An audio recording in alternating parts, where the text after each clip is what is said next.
बस 3 मिनट में गाड़ी आ रही है। मुझे लगा था कि शायद तुम्हारी अकल ठिकाने आ गई होगी, लेकिन ये शायद मेरी खुशफहमी थी। मेरी अकल बिल्कुल ठीक है, लेकिन शायद तुम अपने होशो हवास गवा बैठे हो। और अच्छा हुआ कि मेरा तुमसे सामना हो गया। मैं अपने बच्चों को अपने साथ लेकर जा रही हूँ। ये सिर्फ तुम्हारे नहीं, मेरे भी बच्चे हैं और मैं इन्हें तुम्हारे साथ जाने की इजाजत नहीं दूंगा। अम्मी के जाने के बाद इनका यहाँ रहने का तो जवाब ही पैदा नहीं होता, और इनको अकेले तो मैं यहाँ पर बिल्कुल नहीं छोड़ूंगी। ये अकेले नहीं है, अपने बाप के साथ रहे।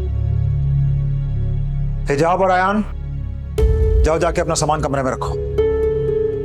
जाओ। कहाँ जा रहे हो अयान? ओ पापा। अयान, आपसे जितना कहा जाए उतना करो। जाओ जाके अपना सामान कमरे में रखो। और हिजाब, तुम यहाँ पे खड़ी भी क्या देख रही हो? जाओ अपना सामान जाके कमरे में रखो। पापा मैं मामा के साथ जाऊंगा। हिजाब, मेरे साथ बहस नहीं करो प्लीज। जिद मत करो, जो मैं कह रहा हूँ वैसा करो। प्लीज जाओ। तुम्हें क्या लगता है इब्राहिम, इस तरह डरा धमका के तुम बच्चों को अपने साथ कर लोगे? अगर तुम ऐसा करोगे ना तो मैं बच्चों की कस्टडी का केस कर दूंगी तुम पर। Alia, I need to talk to you alone for a minute.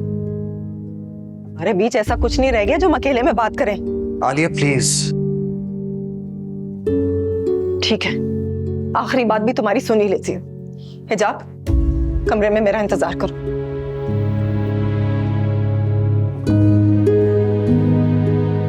कहो।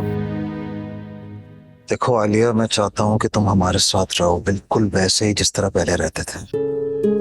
जब तक वो यहाँ पर है, मेरा यहाँ रहना पॉसिबल नहीं है। यार, वो भी यही चाहती है। अच्छा, वो क्या चाहती है उसकी परवाह है तुम्हें, और मैं क्या चाहती हूँ उसकी कोई फिक्र नहीं है। वाह इब्राहिम, चाहत भी बदल ली और अंदाज भी।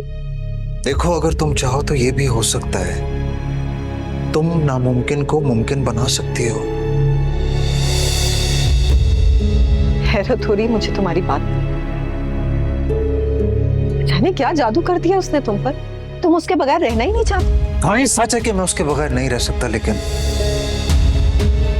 ये भी हकीकत है कि मैं तुम्हें नहीं छोड़ सकता, क्योंकि मेरा और तुम्हारा एक गहरा ताल्लुक रहा है। नया ताल्लुक बनाने के चक्कर में गहरा ताल्लुक भूल गए ना? साफ साफ कह दो कि तुम्हें मेरी अब कोई जरूरत नहीं है। देखो, इस तरीके से बाप का साया भी बच्चों पे रहे।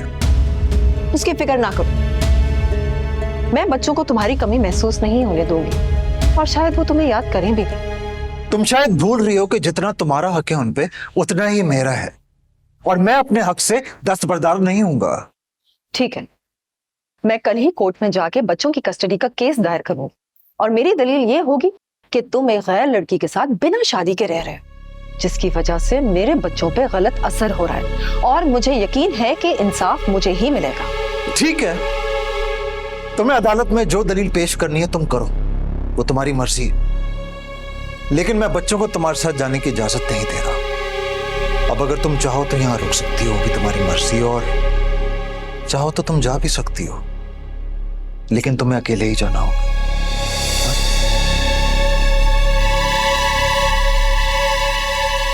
कहाँ जा रही हो? बच्चों को लेने। तुम उन्हें नहीं ले जा सकती। तुम मुझे उनको ले जाने से रोक नहीं सकते हो। रोक सकता हूँ क्योंकि मैं उनका बाप हूँ, और हाँ, मैं देखता हूँ तुम्हें जिस कोर्ट में जाके केस करना है तुम कहो।